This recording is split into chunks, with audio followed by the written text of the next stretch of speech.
All right, greetings, Joshua. Joshua, this is your boy, Yuda, Yah's chosen one. We're going to continue in the great book of Genesis, and we're on a very important chapter, chapter 49 in the great book of Genesis. We left off with we left off with verse 11, and we went through about 4 of the 12 tribes, so we're going to continue. His eyes shall be red with wine, his teeth white like milk. Talking about Judah. Zebulon. So Zebulon is what currently our elders is saying the peoples of Panama and Colombia. Now, I've never been to these nations, and most of the time when people think of Colombians and Panamanians, they think about the light skin, how the conquistadors came and mixed.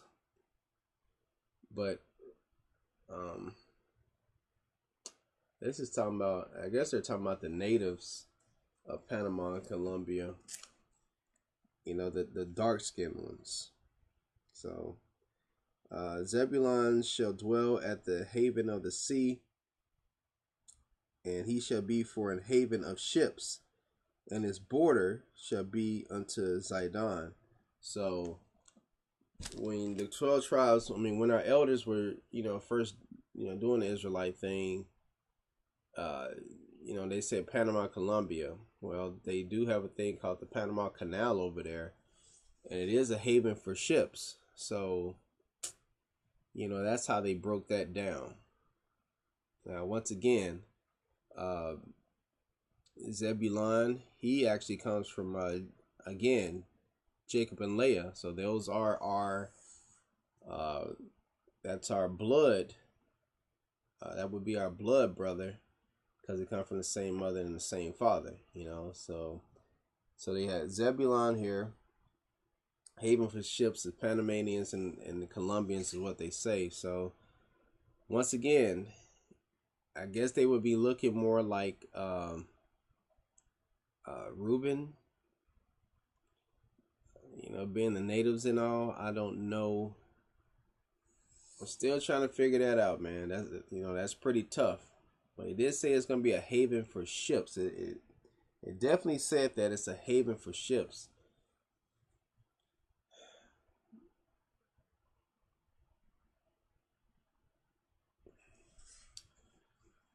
There's some Israelites out there that have some videos about, if that place in Esdras saying, that the, what's it called, Ashtaroth, the place where the man had never went before, if that was the Americas.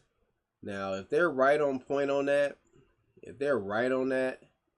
then, they have something there. You know what I'm saying? If it was the Americas, they have something there. Because when we get to Deuteronomy 28:68, we know definitely who that is. But prior to that, we kind of got to know where those 10 tribes went. Some say they went to Africa. If it took a year's time to get there, to wherever they was going, they got a point. Reaching America, that would be a very definitive thing. Because, like I said, when you read the second Esdras, you will see, that the tribes did leave and went to a place unknown unto man, where man never inhabited everything, where man had never lived. So that's it's pretty tough, man. It's pretty tough. It's pretty tough to look at when you think of that, the natives and the people of Indian descent. Could be your brother. Could be your brother. And I'm rooting for our I really am rooting for our elders, that that they're right about these tribes, their 12 tribe breakdown. I'm rooting for them. I'm just trying to think of what other places are haven for ships. I mean, I can go to Africa. They got a whole coast of, you know, of places where ships can be a haven for.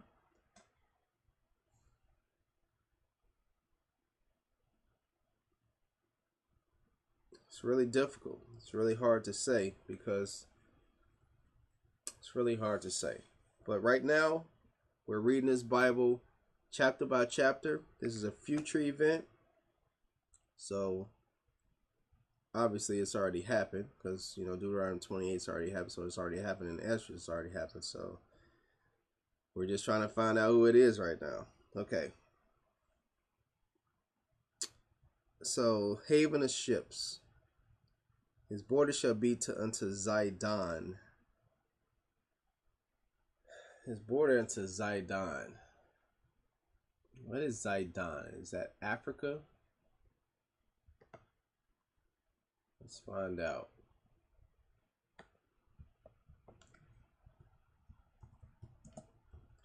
Where is Zidon?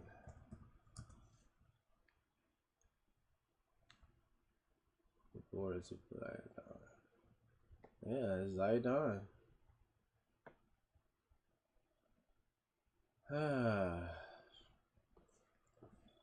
So, I don't know, man. It's pretty. Border should be to Zidon. Is it spiritual?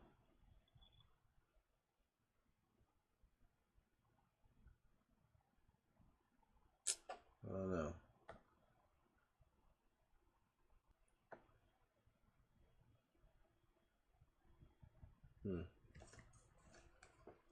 All right.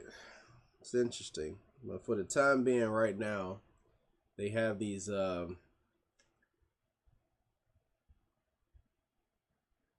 have them as being Panamanians. I think for the simple fact of the you know, the border, I mean, as far as them being a haven for ships, you know, and the buck stops right there because, like, okay, it has to be Panama, huh? Haven for ships. We over here in the Americas. Has to be that, right? Right? All right. It's interesting. Okay. As you know, as we go through this, man, you can like Google this stuff. We have Google. You know, I just don't want to make the video long, but you know, we can Google this too. And the next one is really controversial, but we'll see. Issachar is a strong ass, crouching down between two burdens. Crouching down between two burdens. So what, we got the Americas and Central America. And he saw that rest was good. Okay, I kind of believe it, you know, in a siesta thing. You know, I kind of get it, you know, because Mexicans take the siestas, you know, off breaks. And the land that it was pleasant, and bowed his shoulder to bear, and became a servant unto tribute. Servant unto tribute. As we read some more about the 12 tribes, you know, like I said, right now it's talking about rest was good, siesta, automatically parallel it with Mexicans. So it said his burdens is here in the States and Central America. That's how they break it down. So strong ass, it means he's a hard worker. Crouching down between two burdens. So, you know, that's another characteristic. He's a hard worker. A strong ass. A donkey works. It's a strong worker. So,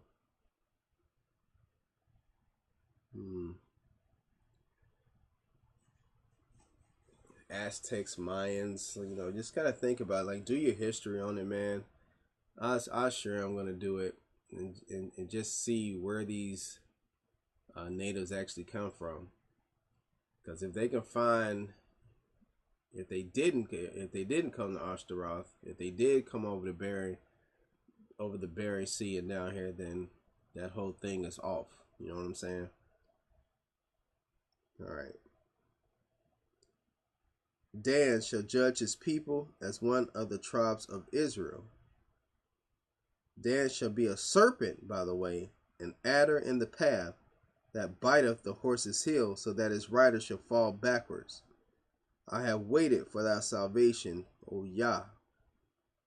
Dan shall be a serpent by the way. You know, some people have even saying that Dan are the bush people of Australia. You know those back bush people, Aborigines and stuff like that. But we see in the end, in the book of Revelation, that Dan doesn't even have an inheritance in the kingdom. You know what I'm saying? Dan doesn't even have an inheritance. So as we continue to read the Bible, we're going to find evidently Dan is going to do something. Remember, this is all future stuff that Jacob's talking about, and it has come to pass.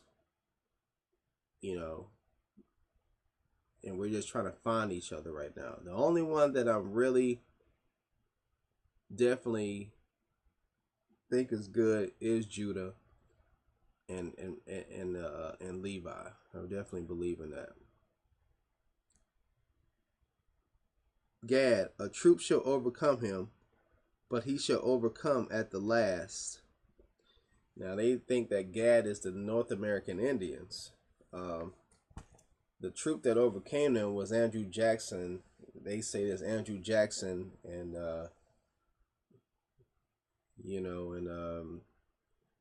his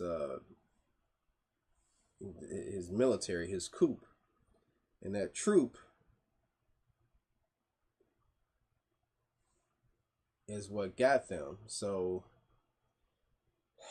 Gad, a troop shall overcome him, but he shall overcome at the last. Now Gad is he is actually from the birth of Jacob and Zilpah, who was Leah's handmaid. So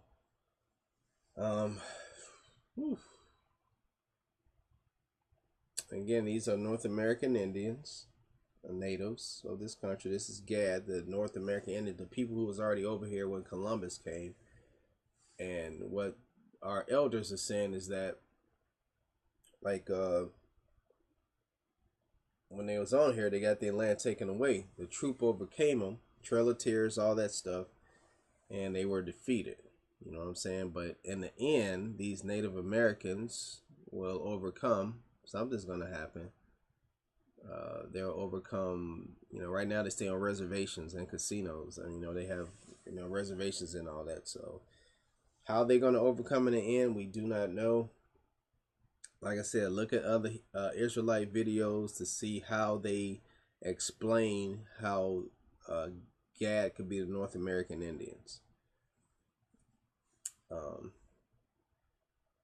Yeah, just look at that. All right, so that's video number 2, and we'll continue on video 3 on the next one. Shalom. Love you guys.